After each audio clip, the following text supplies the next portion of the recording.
States, but when I was working at the beginning here, translation was not considered a scholarly field, and so I could not do anything in that field until I got tenure. And I got when I became a full professor, I really could do anything I wanted. But before, I had to continue to do more research in literature, and I really was interested in translation. So it was, I think, Victoria, in the 90s, that then I think Alessandra approached us about starting to translate the works of the immigrant writers, and we went to Rome, you remember? And met with the writers. And then for a number of years, we taught the translation course alternating. So I would work from analyzing the Italian text or translating into Italian, and Victoria would work from Italian into English. So we really had a very nice class that we were doing together. And you want to pick up from there? Most certainly. And then I have taught that course here on the JWA, 94, 95. I taught a course on translation here in practice of it. And then we started, you have to know also that in England, there are many more books are translated into English in Britain, in England, than here in the United States. That is a fact. For many reasons, publishers in America were not quite as open to paying for people to translate. Now, as Giovanna and I have always said, we do not translate to make money. If we did, we would be starved. We would be lying in the street, yes. A bag of skeletons by now. Because we do it because we love the challenge. We love the books we translate.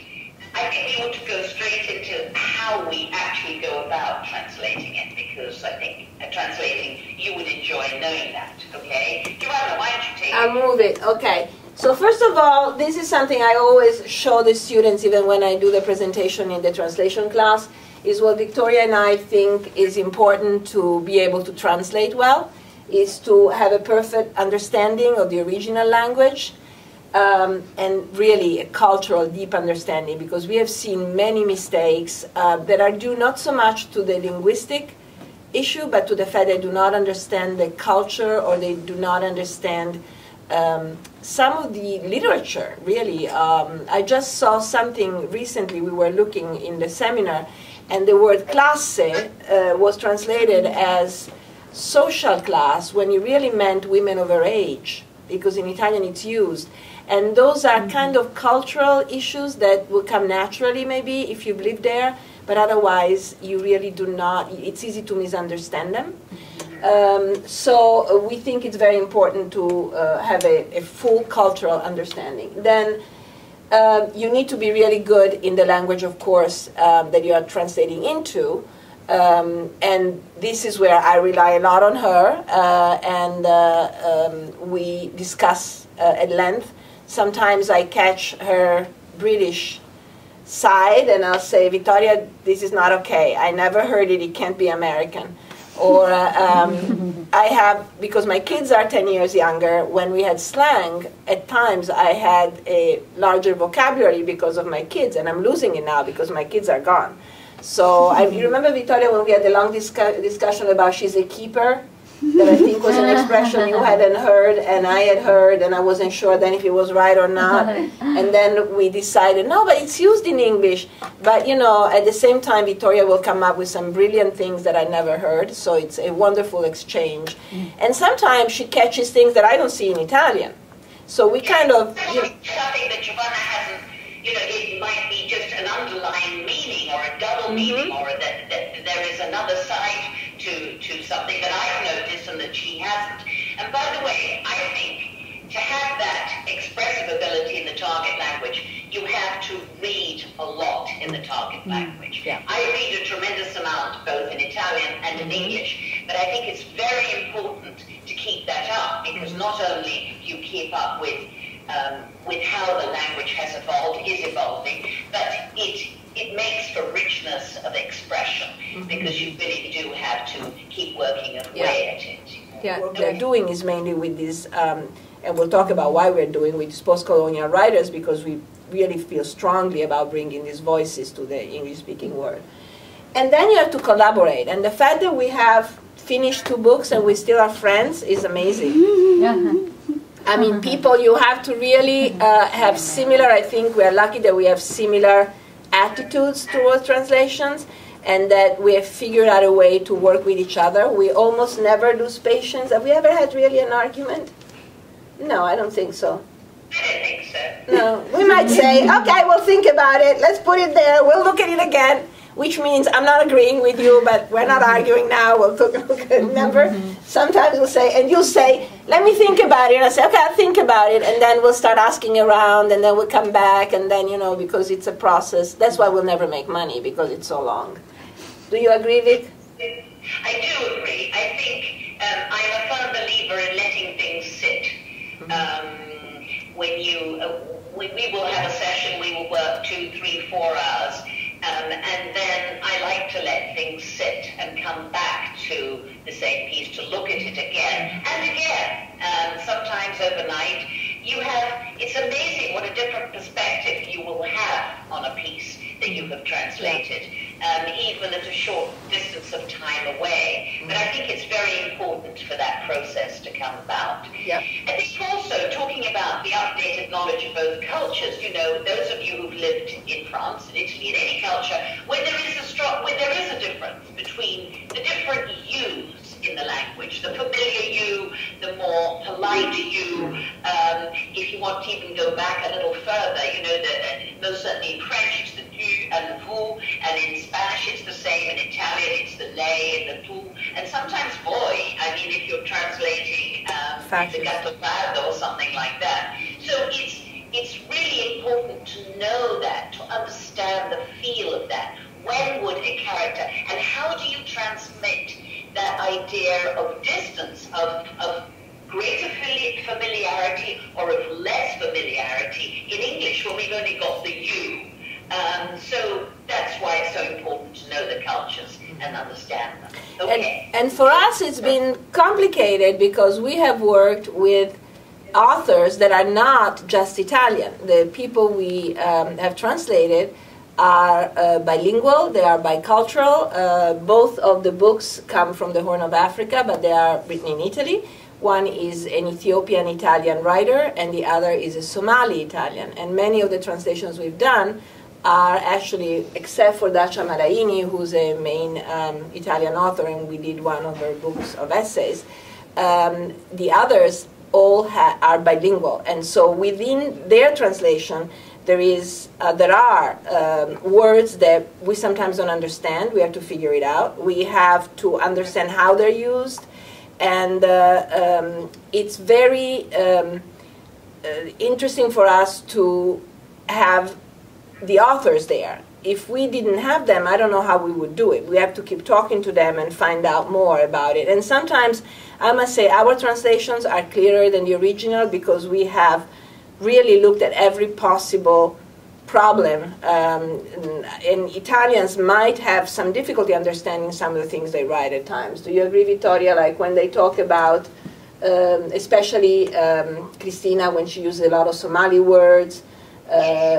And so for us it was hard also at times, and we'll see some examples now, to translate some expressions. We would find something in Gabriella's book that sounded really cute in Italian, and it was kind of clear, but it made no sense. And then we would ask her, and she says, oh yeah, that's a straight translation from an idiom in Amharic.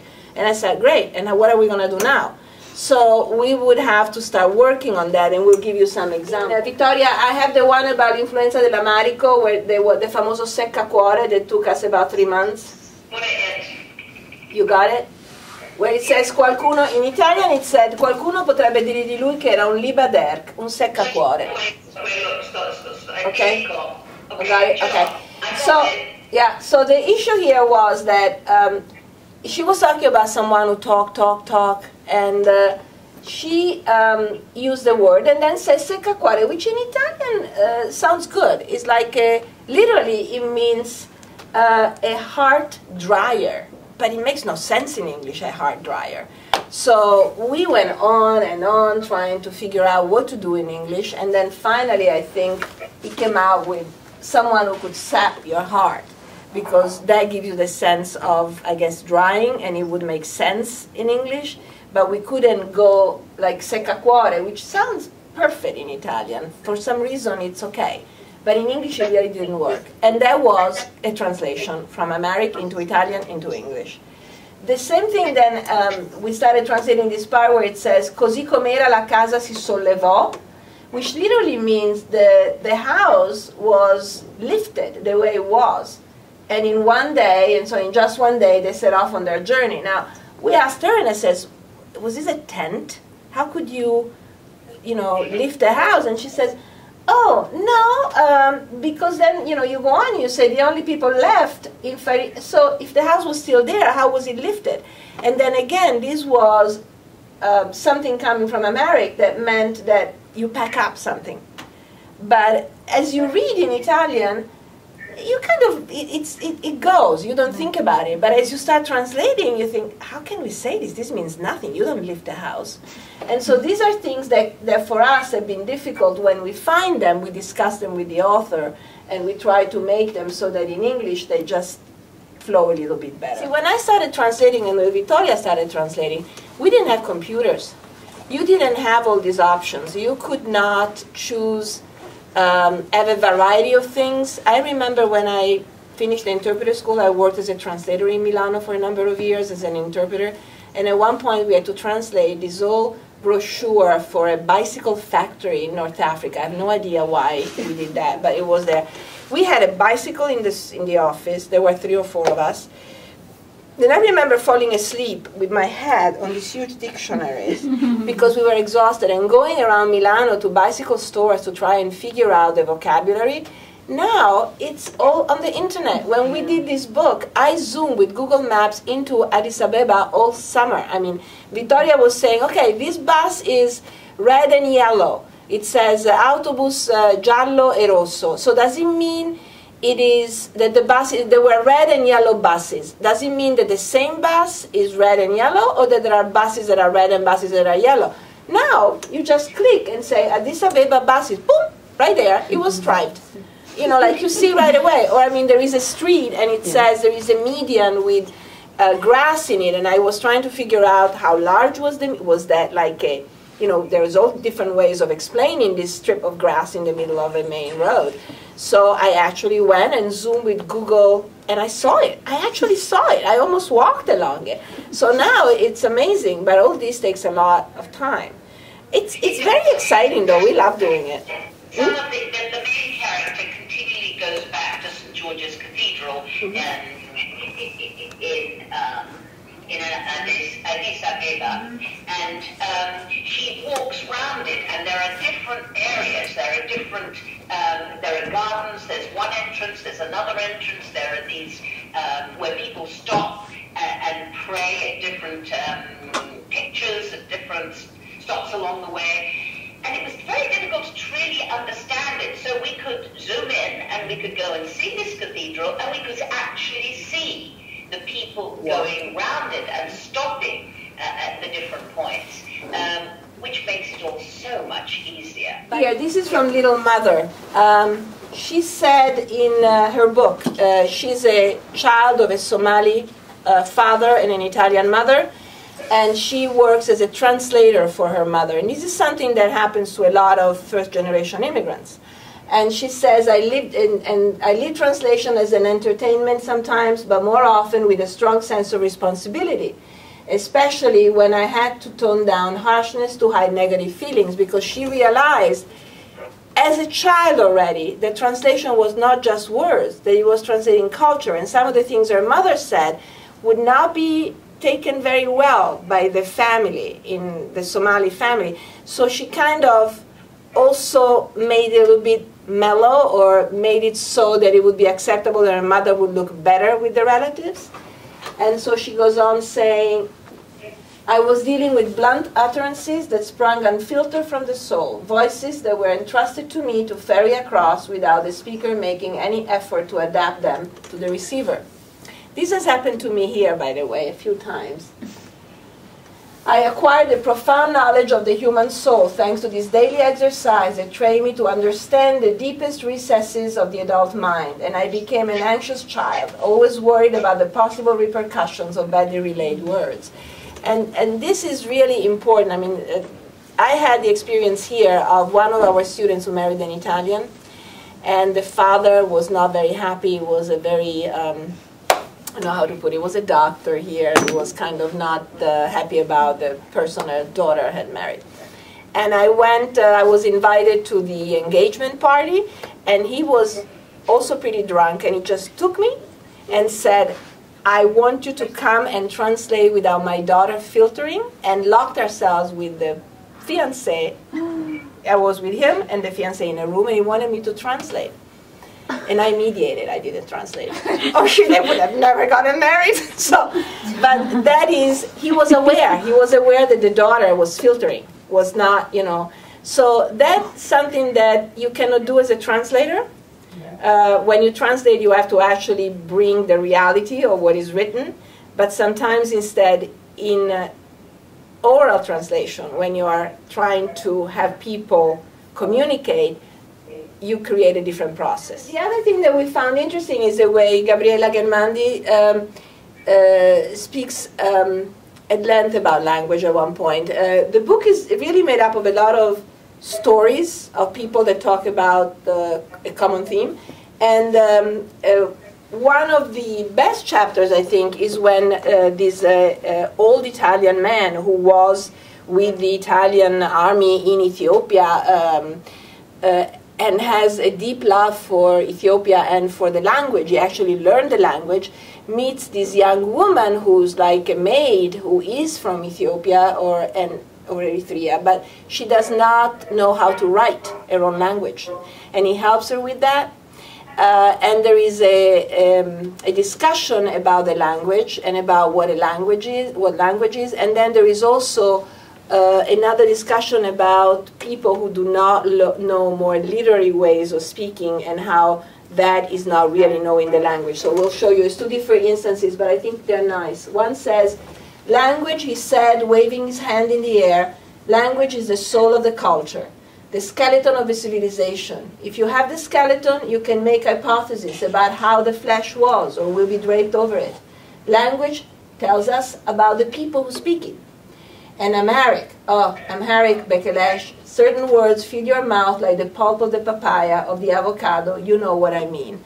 And this, again, is this older man who has come back from being one of the colonizers, but has this deep love for Africa, and who had managed to learn the language because he believed that you have to learn a language to understand the culture, which is something that Americans, unfortunately, are really forgetting.